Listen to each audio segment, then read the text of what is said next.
போற? நீயும் சித்தியும் அண்ணனை பத்தி பேசிருக்கீங்க. இதுல நான் சொல்றதுக்கு என்ன இருக்கு? என்னமோ நான் ஆசைப்பட்டு எங்க அண்ணனை பத்தி பேச போன மாதிரி சொல்றேன். சித்தி தான் வர சொன்னாங்க. இந்த ஒரு உதவியாவது நீ பிறந்த வீட்டுக்காக பண்ணுன்னு கேட்டாங்க. சரி, நீ என்ன பண்ணலாம்னு இருக்க? நான் என்ன பண்ணணும்? அத என்கிட்ட கேட்டா? வேற யார்கிட்ட என்ன கேட்க சொல்றேன்? உங்க குடும்ப விஷயத்துல நாளா குறுக்க வர மாட்டேப்பா. இப்படி உனக்கும் எனக்கும் சம்பந்தமே இல்லாத மாதிரி பேசாது. நீங்க பாரு, என்னதான் இருந்தாலும் குமரவேலு உன் அண்ணன். அவன் ஜெயிலுக்கு போனா உனக்கும் கஷ்டமா தான் இருக்கும்னு நீ பல தடவை என்கிட்ட சொல்லியிருக்க. அண்ணன் மேல இருக்கிற பாசத்துல நீ அவனை காப்பாத்தணும்னு நினைக்கலாம். அவனுக்காக நீ நம்ம வீட்டுல பேசலாம்னு நினைக்கலாம். நான் சொல்றது குறுக்கே இரு, நான் சொல்ல வந்ததை முடிச்சிடுறேன்.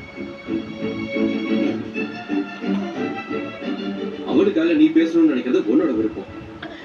அதை நீ செய்யணும்னு நான் சொல்ல மாட்டேன், செய்யாதன்னு நான் சொல்ல மாட்டேன். ஆனா இந்த மொத்த விஷயத்திலயும் நான் குமாருக்கு எதிராக தான் இருப்பேன். நீ அவனுக்காக வீட்டுல பேசும்போது உனக்கு